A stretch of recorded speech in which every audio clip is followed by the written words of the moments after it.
Alors, une des choses laquelle il faut se renforcer pendant les Shovavim, pendant cette période très spéciale, Limud Torah. Et c'est pour ça qu'on a rajouté cette semaine un cours, je le rappelle, à part le cours de mercredi soir, Be'ezrat Hashem. Si Dieu veut, là je suis en train de préparer mon sadique. Regarde les cernes, regarde les cernes. Pour toi ça, pour toi, regarde les cernes pour toi. Regarde les cernes pour toi. Regarde les... Regarde les cernes pour toi. Ça c'est le cours du mercredi. Et on rajoute, si Dieu veut, un autre cours, jeudi soir, Be'ezrat Hashem. Exceptionnellement, on en fera un maintenant, un au milieu des Shovavim et à la fin du Shovavim Be'ezrat Hashem. Pour... Comment ? Alors c'est ce qu'on a expliqué, d'accord ? Mais on a expliqué déjà, j'avais déjà dit un petit peu à l'oral que le meilleur moyen d'être métaken, le ched de la brite, de réparer la brite, c'est l'Limud Torah. Alors donc il faut se renforcer l'Limud Torah jeudi soir à 9h. Comment ? Un autre jour ? Il a réparé ? C'est quelqu'un qui veut te dire ? Ça va pas qui tu es, Tzadik. Laisse-les parler. Hein ? Limud Torah. Limud Torah. Alors il y a quelque chose de très grave, mes amis, très grave.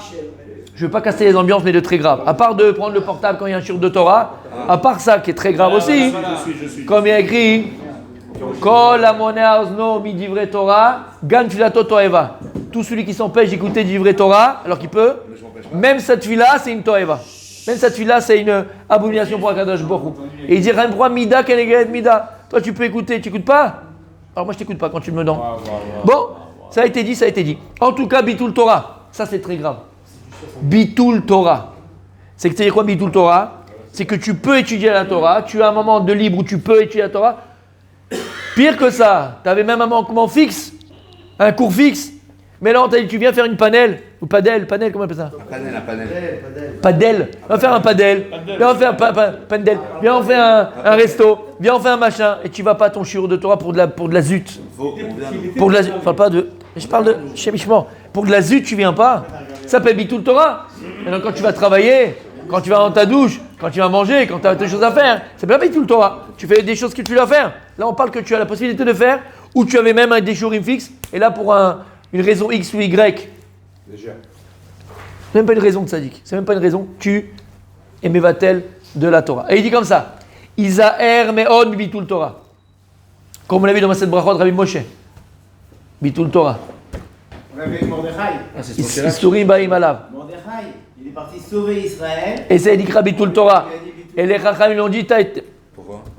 Parce qu'il n'a pas étudié pendant ce temps-là. Isaher me'od. Tu rappelles pas Rabbi Akiva, l'histoire que j'ai racontée ? Isaher me'od bitul Torah. Faire très attention bitul Torah. Ki gadol avono mineso, vegam gorem leorer avon. Ça éveille la rigueur sur lui. Quelqu'un qui est mevatel Torah chazé shalom, il appelle la rigueur sur lui, il réveille la rigueur sur lui. Et il dit comme ça ici le Rav. La Gemara dans Maseret Shabbat, elle dit comme ça. Ita, Amar Rabbi Yochanan. Oh, c'est qui parle ? Yochanan. Il est où ? Il est où ? En Eretz Israël. Leolam alimana adam atzom vitamidrash midre Torah. Leolam, attention, faire toujours attention, une personne, de ne pas s'empêcher d'aller au Beth Midrash ou d'écouter du vrai Torah ou d'étudier la Torah, s'empêcher. Et c'est exactement ce qu'on a dit avant. C'est que tu peux le faire, et pour une question XY, je vais aller. Il y a le cours de maintenant, et tu vas aller prendre un café là-bas, Dorémi, No Fasol, là. Ouais, d'accord ? Voilà, exactement. Voilà, Dorémi. T'as un shiur Torah, 20 minutes, un quart d'heure, une demi-heure, tu veux pas rester pour la Gemara, reste au moins pour ce shiur-là. Ouais. Non, il faut qu'elle discute, papoter comme des gonzesses à la truc, avant son machin. Ouais. Tu veux pas rester une demi-heure, tu veux pas rester 20 minutes, un quart d'heure, c'est difficile. Ah. C'est dur. Ouais, c'est dur. Ali madan amatzmo mitamidrash umidivre Torah. Va filo beshat mita. Shamata. Va filo beshat mita. Même le petit, il est en train d'agoniser. Il doit pas s'arrêter d'étudier la Torah. Shenema. Zot a Torah Adam qui amut baoen. Voici la Torah, la personne qui va se tuer dans le Horel. Afilou beshat mita, dit Rabbi Yochanan. Même au moment de la mort, le type, s'il a des forces, tu peux étudier la Torah. Où tu vas aller maintenant ? Tu vas aller où ? Oui, mais d'accord, mais ça dit. Si je veux que tu deviennes quelque chose, je vais pas te parler des pâquerettes et tu comprends ? Zidane, il est venu Zidane parce qu'il voulait pas devenir Touvenel ou Baptiston, d'accord ? Ok, Dugarry, il voulait être Dugarry, donc il est resté Dugarry. T'as compris? Pas gentil ça. Non, c'est Emet, ça dit. Il avait un talent de fou, il a rien fait avec ce talent, il l'a voulu même. Voilà, bon, on va pas reparler de ça, mais t'as compris ce que je veux dire? Faut viser haut. Comment il faisait le Rav Chaikin quand il a fait ses classes à l'armée, dans l'armée française pendant la Deuxième Guerre mondiale, il était dans l'armée française, il était enrôlé. Le Rav Chaikin, il a été enrôlé pendant la Deuxième Guerre mondiale, ouais. Ouais, l'armée française. Il était allemand, lui, à la base, mais lituanien, mais après il habitait en France, donc ils l'ont pris là-bas. Et en France, il n'y avait pas la légion étrangère, mais c'est pareil. Tu as une section pour les étrangers, mais qui sont en France. Bon, bref, on méchané. Et lorsqu'il a été pris pour faire ses classes, alors à un moment donné, il fallait apprendre à tirer au fusil. Et donc, premier jour, il s'entraîne et tout ça. Toute la journée, il n'arrive pas à toucher la cible. Et à chaque fois, c'est en bas, toujours vers le bas, tu vois, toujours en bas. Et le soir, la nuit, comme ça, il réfléchit, il dit, c'est pas possible. C'est pas possible, à chaque fois en bas, à chaque fois en bas, à chaque fois, toute la journée. Qu'est-ce qu'il a fait le lendemain? Il s'est posé. Sur la cible, pouf, pouf. Comment il a. Non? Il a compris, il a dit en fait, qu'est-ce que je faisais? Qu'est-ce que je faisais la veille? Je visais la cible. Donc c'était toujours en bas. Qu'est-ce qu'il a fait? Il visait plus haut pour toucher la cible. C'est ça, il a dit. Dans la vie, c'est pareil. Il a appris de là que pour viser la cible, il faut toujours viser plus haut. Si tu vises la cible, puis on sera toujours en bas. C'est pas beau? Ça, c'est du Rav Chaikin Tzadik. Mais t'as compris ce que ça veut dire? Pareil, nous aussi, il faut viser haut, Tzadik. On n'est pas là pour viser le petit hypocrite. Faire mes tefilines toute la journée. C'est fini, ça y est, après tu avances, on avance. Un philo à taille, même toi, tu sais pas jusqu'où tu peux arriver. Même toi, tu sais pas. Essaye, tu verras. Donc c'est ce qu'il dit ici. Donc il a fait le Béchad Mita. Et il dit, Amar Resh Lakish. C'est qui Resh Lakish? C'était le plus grand brigand de l'époque. Le plus grand brigand, exactement. Resh Lakish, le roi des brigands, le chef des brigands. Il a fait Chavruta de Rabbi Yochanan. Et il a épousé la sœur de Rabbi Yochanan. Et c'est Rabbi Yochanan qui voulait faire tchouva. Et il dit quoi? Au début, il a épousé Rabbi Yochanan. Non, au début, il croyait que c'est une femme. En divrei Torah mitkaimim. Et là, chez Memitatzmo, allez, on est en plein dedans, mes amis. La Torah ne peut exister uniquement chez une personne qui se tue pour elle. En deux mots, il faut faire des efforts pour elle. Et qu'est-ce qu'on avait dit, Rabbi Julien? Tu vas me le dire? Ah, il n'est pas là du tout, il n'est pas là. Non, mais la question est très ouverte. Ils ont trop compris. Qu'est-ce qu'on avait dit? La question est très ouverte. Ça peut Il faut avoir des cernes pour la Torah. Qu'est-ce qu'on avait dit, Rabbi Julien? La Torah, elle est comparée à quoi? L'huile. Non. La Torah, c'est le feu, la hèche. Non. La Torah, elle est comparée aussi par rapport à ça. La vie. Non. Non, une femme. Il a fait à la fin. Eshet Raïl Mimtsa. Eshet Raïl Mimtsa. Quand tu fais Eshet Raïl le soir, vendredi soir. Ouais. Ah, pendant le repas et pas à la synagogue. L'épouse, elle est là, elle est contente, elle sourit. C'est Emet. C'est vrai. Mais quand tu prends maintenant le Michelet et tu vois là-bas les commentateurs, je t'explique que lorsque Shlomo Amelech il l'a écrit pour qui? Pour la Torah Kdosha. Maintenant, en parallèle, va dire que la Torah c'est le féminin c'est la Torah. Donc et quand tu le dis, donc tu dis pour la Torah et pour ta femme. Mais à la base, c'est pour la Torah Kdosha. Et de la même manière, mon ami, pour faire exister son couple. Pour faire exister son couple. Pour que le shalom, la plénitude, l'amour véritable existe entre un homme et une femme, il faut une seule chose. Si tu veux que ta femme soit attachée à toi, si tu veux que ta femme, Béhémet, elle ait ce lien spécial avec toi, ce véritable lien de couple avec toi, il faut une seule chose. La même manière que la Torah, pour qu'elle se donne à toi, pour qu'elle s'offre à toi, pour qu'elle t'aime, pour qu'elle s'attache à toi, il faut lui donner. Il faut lui montrer que c'est la number one. Que dans ta vie, la Torah, c'est la number one. C'est la première. C'est ça l'essentiel. Ah, mais attends, je travaille pendant 8 heures. J'ai un shiur d'une heure. C'est Gvar Lo Meshane. C'est pas le temps. C'est la kavana, c'est l'esprit. Qu'est-ce qui est principal pour toi? Le travail, c'est secondaire. Le limoud que j'ai pendant 1 heure, la journée, c'est ça le ikar. C'est ça le principal pour moi. Si tu montres à la Torah qu'elle est essentielle, alors à toi, elle se donne à toi. Si tu montres à ton épouse qu'elle est essentielle, elle est number one, elle passe avant tout le monde, alors elle se donnera à toi. Pas dans le sens, d'accord, on a compris, dans le sens profond du terme. Profond du terme. Et c'est ce qu'il dit ici. Tu ne peux pas acquérir la Torah, mon tzaddik, si je ne vois pas des cernes. Impossible. Tant qu'on reste dans notre confort. Le français, d'accord, j'ai rien dit. Quand tu restes dans ton petit confort de Torah, tant que ça ne te dérange pas. Non, ça ne me dérange pas, ça me dérange pas. Mais les films, ça ne me dérange pas. Depuis petit, je le fais. Et dès qu'un petit peu tu vas sortir de ton confort, tu vas devoir faire un petit effort, sortir de ta définition, d'accord? Qu'est-ce que tu fais là? C'est dur, t'arrives pas. Bah, c'est dur. Alors le type reste le même. Oui, mais là, on comprend que si Oh, on oh. compris, ça veut dire qu'on ne pas la Torah. Alors écoute bien. Parce que moi, je kiffe venir à l'étude. Magnifique, ça dit. Je ne pas. Magnifique, grâce à Dieu, Baruch Hashem. Voilà, donc Grâce à Dieu. Bevadaï. Les petits points là. Bevadaï. Bevadaï. Hein? Bevadaï. Il y a un grand héros après. Écoute bien, c'est vrai ce que tu dis. À chaque fois qu'on essaye d'évoluer, de grandir, de passer de niveau, il faut se faire violence. Bah oui. Si tu restes dans ton confort là, c'est super, c'est magnifique. Mais maintenant, il y a un cours jeudi soir. J'ai envie de voir qui c'est qui va venir jeudi soir et faire l'effort de venir 2 fois dans la semaine. Ah, je peux pas, ma femme. Le truc, elles ont beau dos les femmes. Non, ma femme, elle veut pas. Ta femme, elle en a rien à faire, elle te dégage même, elle te dit.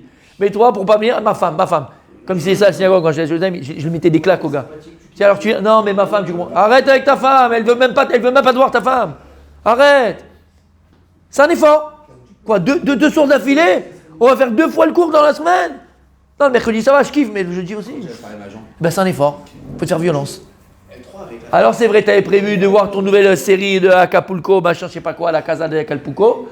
Eh ben tu pourras pas la voir ce soir. Eh ben c'est pas grave. Mais tu te donnes pour la Torah, tu fais un effort. Tu fais un effort. Mais il faut compter que lundi elle va aussi la femme. Comment? Parce que lundi elle va. Emmett, mais est-ce que toutes les semaines c'est 3 Il faut se donner, arrête de. Attends, toi l'histoire là avec Sarah qui parle là. Il compte celui-ci Ouais. là.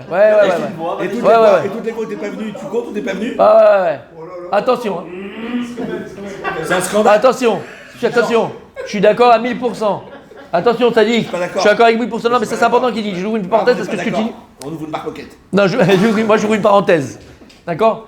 Attention, c'est vrai, il y a des trucs, il y a des gens que la femme, pendant tous les soirs, elle a un cours, ou le mari, tous les soirs, ils se voient jamais. Ça, c'est pas bien du tout.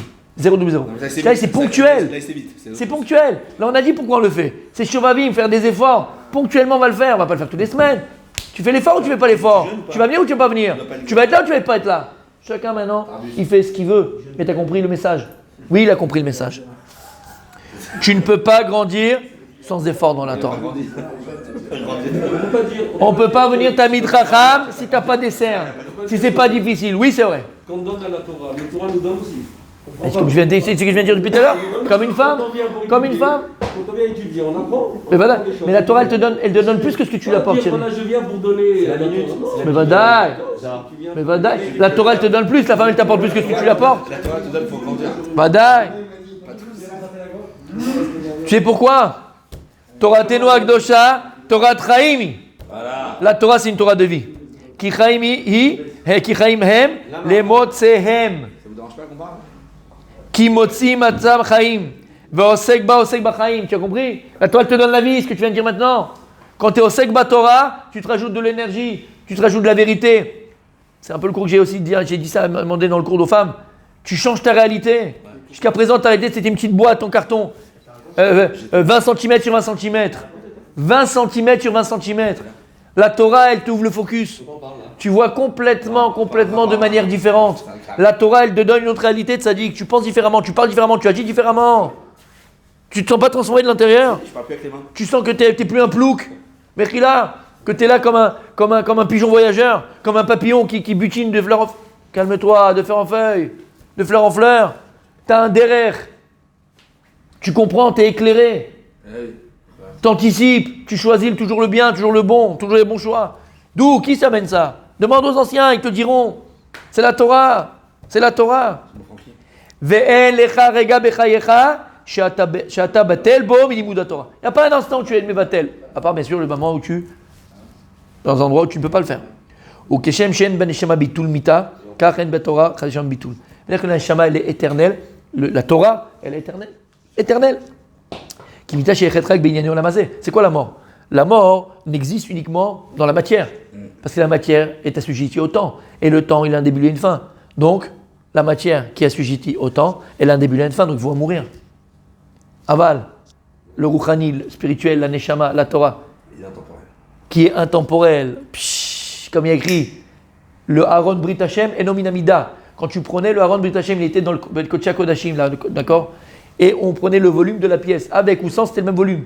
Comment c'est possible, dit Gemara? Enaminamida, c'est intemporel, c'est pas dans l'espace ni dans le temps. La Torah, elle est infinie. Donc si tu t'attaches à la Torah, tu t'attaches à l'infini et tu nourris l'infini qui est en toi. C'est quoi l'infini qui est en toi? C'est un Neshama, Tzadik. Et donc la Neshama, elle éclaire ta vie, c'est ce que tu viens de dire depuis, il y a 3 secondes. Et si ta Neshama, celle qui, comme il dit le Rochaim Akadosh, il dit quelque chose d'extraordinaire sur la Torah, il dit c'est que ça la vie en vérité. La vie, c'est comme un train, il faut voir que c'est comme un train. Dans un train, tu as la locomotive et tu as les wagons. Maintenant, l'imbécile, qu'est-ce qu'il fait? Il met les wagons avant la locomotive derrière les wagons. C'est-à-dire que non seulement ça t'empêche de voir et donc tu sais pas où tu vas, mais en plus ça va pas pousser comme il faut. Mets la locomotive devant les wagons, tu as besoin des wagons, il n'y a pas de problème. Mais c'est quoi l'ordre? Il dit c'est exactement pareil. Il y a des gens dans la vie, ils donnent prépondérance à leur corps, à la matière, au matérialisme. Et la Neshama, elle est derrière à la traîner, elle est là comme ça. C'est difficile, c'est dur, c'est compliqué. Et tu sais même pas où tu vas d'ailleurs, parce que tu vois pas. Mais lorsque tu fais des choses dans l'ordre, c'est Besséder. Et tu mets la Neshama avant. Et c'est elle qui pousse le gouffre. Alors le gouffre, il va kiffer, tu vas voir. Il va kiffer. Même le petit repas après le chiour qu'on va faire à l'Aïch, tu vas le kiffer, mais de manière exponentielle. Je dis pas, j'ai rien dit. Moi, je dis les choses, je sais pas. C'est pas la on fait le bien, on fait le bien. T'as compris ce que ça veut dire? Même le corps, il profite. Et où on voit ça le plus? En vidéo, on va avoir beaucoup. Pourim, On va avoir beaucoup de monde. Pourim, on donne prévenance à la Neshama, mais qui va tirer le corps. Parce que même le corps, il va profiter. C'est ça la simcha. La simcha, c'est la symbiose du corps et de l'âme. Donc plus tu donnes prépondérance à ton âme, plus le corps aussi, il est besimcha. Plus le corps, il est aussi dans la vodat Hashem. Et il termine le Rav, il dit comme ça, on termine. Arbina Neshama, en mita bitul vefsed, la chen gam eshat mita, shishat bitul aguf et inyanav, aneshama mishicha lichiot, ou mezona ou atora, kayemota bichinat kiyum nitzri. Donc même quand le corps disparaît, la Neshama est toujours là. Donc qu'est-ce qui nourrit la Neshama? Puisque le corps n'est plus nourri, tu manges plus, tu n'es plus là. Il n'y a plus le coca, il n'y a plus le steak. Comment? La Neshama est toujours nourrie de la Torah que tu as étudiée. Et plus tu as étudié de Torah, plus la Neshama est nourrie de cela. Donc mes amis, très important, pendant cette période de faire encore plus d'efforts. Même à la maison, le soir avant de dormir, prends 10 minutes, fais un Ba'am Loaez. Avant de dormir, fais un Midrash Rabbah en français, fais Ilkut Yosef en français, l'Odéama, rajoute un peu de Torah pendant cette période, rajoute un peu de Torah. Mais c'est difficile, j'étais dans mon crunchy crunch là, j'avais fini la partie, c'est dit que laisse-le ton crunch, laisse Beatlesman, Shtuyot, bêtises. Une période, prends-toi en main, fais-toi violence, faut te faire violence des fois. En malas, on n'est pas capable de faire violence ponctuellement, parce que la vie c'est pas que ça, hein. Je suis d'accord avec toi. Si c'est tout le temps faire violence, on meurt. Et la Torah c'est un kiff.